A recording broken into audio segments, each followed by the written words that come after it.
Hi, welcome to Lachlan Likes a Thing, a show where I take a thing and see whether or not I like it. Now the thing we're going to be looking at in this video is the Audio-Technica ATH-CKN70 in-ear earphones. Now there's a number of cool things about the CKN70. Number one, they use a micro driver, and what that means is that they use a very small dynamic driver which is situated right at the tip of the earphone. And supposedly the advantage of bringing the driver closer to the eardrum is that you can eliminate a lot of the resonances that can come from the body of the earphone, as well as the interaction of the sound waves with your ear canal. The other cool thing about the CKN70 is that they use a carbon nanotube driver. And what that means is that the driver diaphragm has been coated in a material known as carbon nanotubes.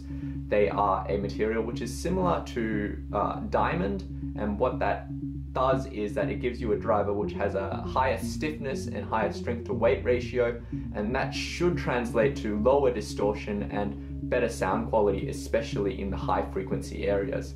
The third neat thing about the CKN70 is a design feature called the ear loop, and we're going to have a closer look at that.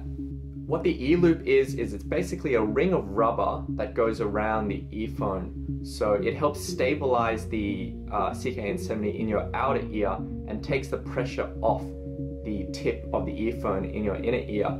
So that's quite a clever solution, and it makes the CKN70 quite a comfortable earphone to wear, even though the nozzle is actually quite wide. In terms of the rest of the build, we have this nice aluminium body here. It's got really nice classic Audio-Technica build quality. One thing to note is that it's quite a long IEM. It sticks out of your ears quite a bit, so you can actually forget about trying to lie on your side with this IEM. It's not really well suited for that.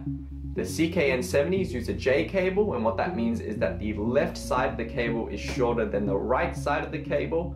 The other thing about the CKN70 cable, and this is unfortunately something I really don't like about the CKN70s, is that the cable quality is quite honestly rubbish.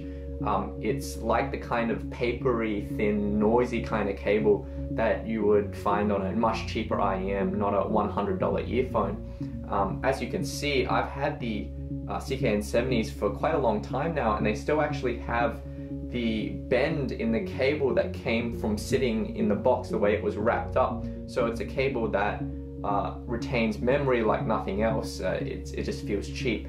And unfortunately, because of the design of the ear loops, where the earphone has to hang down, you can't wear it the other way around, cable noise is a huge problem. You'll find that the cable noise from the way the J cable bounces against your chest or the back of your neck is just really noisy and distracting. So if you are thinking of using the CKN70s in the gym or when you move around a lot, unfortunately you're going to find that the cable noise is going to be incredibly disruptive. And this is a real shame, because otherwise the CKN70 is a comfortable earphone that would be really nice at the gym or when you're out and about. Now in terms of sound, I didn't actually like the CKN70s out of the box. I found that the treble section is very aggressive, it's very emphasized. So what you get is you get this kind of metallic sounding, quite raw and almost grainy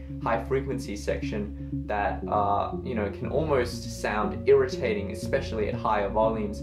Now with some tracks this isn't such a problem. I mean, with acoustic or kind of mellow tracks you get a nice presentation of detail, but with a lot of tracks, especially modern recordings, it actually sounds very aggressive and irritating. Now this is a problem especially with the included tips. When I use something like Sony foam hybrid tips, so I use a different type of silicon tip, I found that you could reduce the problem somewhat. You can make the rawness go away to an extent, but it's still there. It's a characteristic of the sound. In terms of the rest of the sound of the CKN70s, you get a very emphasized, very punchy bass response. It's definitely not a neutral bass response, but it is very punchy and fast bass. And combined with the high frequencies and with the bass, you get a very V-shaped sound which is very lively and aggressive and dynamic and a lot of fun with a lot of tracks. But it's not exactly the most neutral or balanced sounding of earphones. In terms of would I recommend the CKN70s, I actually have a real difficulty recommending the CKN70s because of the quality of the cable, but if that wasn't such a big consideration, you will get a very exciting sound out of the CKN70s. For something more balanced, for around the same price point, I would recommend the Hi-Fi Man RE400s, because the RE400s are a lot more laid back, they're more mellow, they work with a wider variety of music, they're very detailed, and they have a much cleaner and smoother treble section. But if you are a big fan of V-shaped sounds, you're a big fan of aggressive sounding earphones, the CKN70 is worth a look. Anyway, thanks for watching this video. Thanks to everyone who's liked my other videos and subscribed to my channel. If you want to have a chat with me about gear, just hit me up on Twitter, and happy listening.